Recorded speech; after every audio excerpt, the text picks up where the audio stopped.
Mastercard just teamed up with Ripple, WebBank, and Gemini Trust to pilot settling credit card transactions using RLUSD on the XRP Ledger in a controlled test.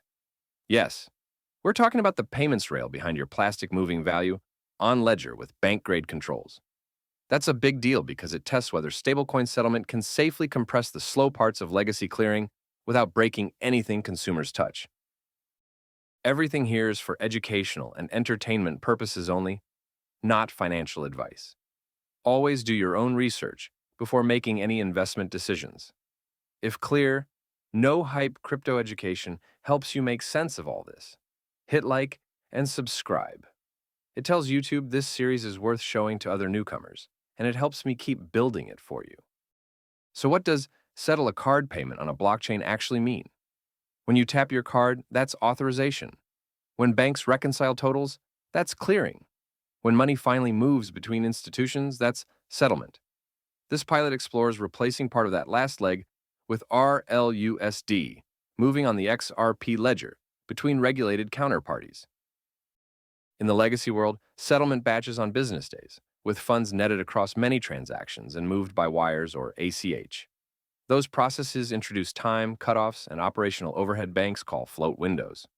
The idea here is to test whether a regulated stablecoin with near-instant finality can reduce that friction while keeping compliance intact. Quick primer for new friends. RLUSD is a regulated dollar stablecoin designed for institutional settlement, and the XRP Ledger is a public network built for high-speed, low-cost value transfer.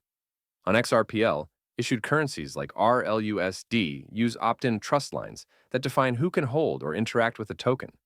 That means institutions can gate access, audit flows, and enforce policy on Ledger.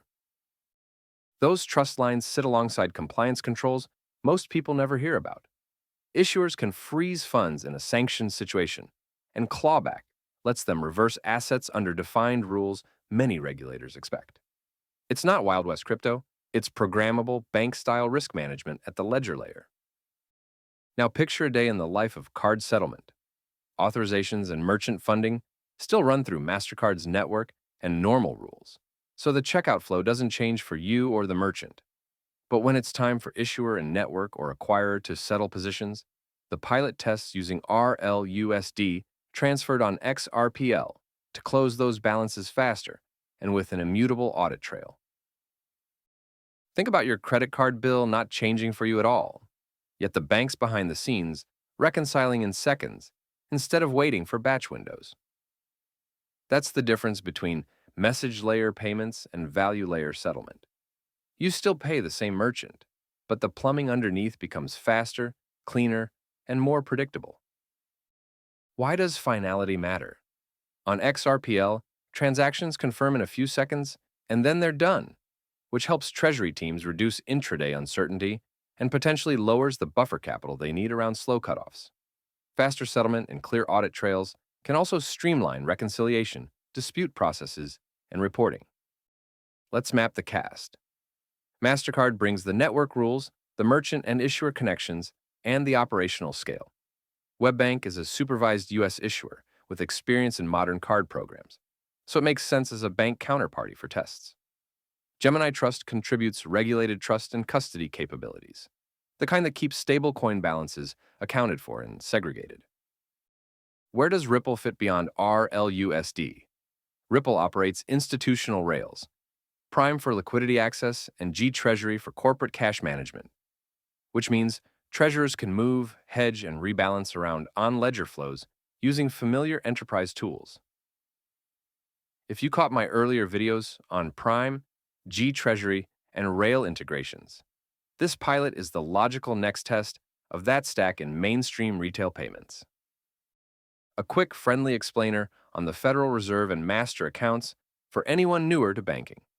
The Fed runs the central banking plumbing in the United States, and a master account is basically a bank's direct connection to settle in central bank money.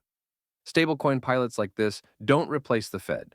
They explore whether parts of bank-to-bank settlement can run on a supervised, auditable digital token, while the broader system still anchors to central bank rails. So if this pilot goes well, what could it mean? Banks might adopt a hybrid model where some positions close with RLUSD on ledger for speed and transparency, while others remain on fiat rails for policy or liquidity reasons. That flexibility is the point. Options that match risk, timing, and cost. Here's a subtle but important design advantage for XRPL in this context.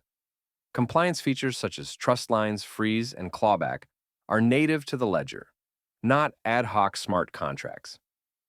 For banks and networks with strict audit requirements, having those controls built in can reduce operational risk and simplify approvals. Let's talk tokenized deposits for a moment, because you'll hear that phrase more.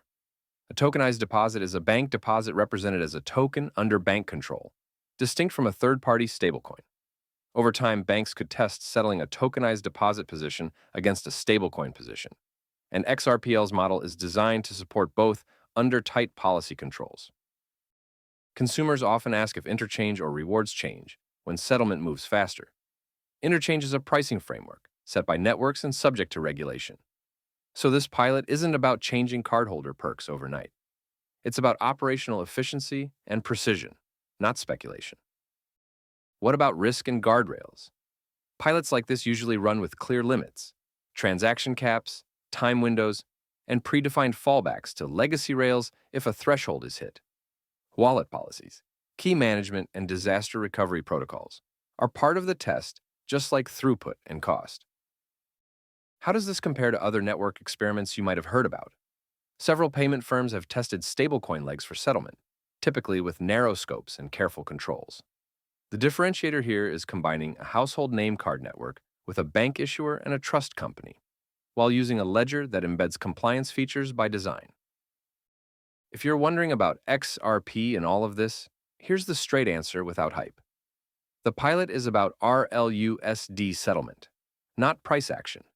However, institutional adoption of on-ledger settlement tends to increase on-ledger liquidity needs and utility for bridging assets and pools. That's a network effects story for infrastructure, not a guarantee of any market outcome. What should we watch in the months ahead? Clearer statements of scope, which legs of settlement are included, any expansion from issuer side to acquirer side, and operational metrics like uptime, reconciliation accuracy, and cutover rules. Also watch how treasurers talk about intraday liquidity. That's where the real-world value shows up. Here's the bow on top. If a major card network, a regulated bank, and a qualified trust company can safely settle even a slice of positions using a regulated stablecoin on a public ledger, payments get a new standard option. Not a replacement for the entire system, but an additional rail that's faster, more auditable, and programmable for compliance. This channel is for educational and entertainment purposes only and is not financial advice. Always do your own research and keep the discussion respectful. If you enjoyed the video, please consider liking, subscribing, leaving a comment, or sharing it with a friend.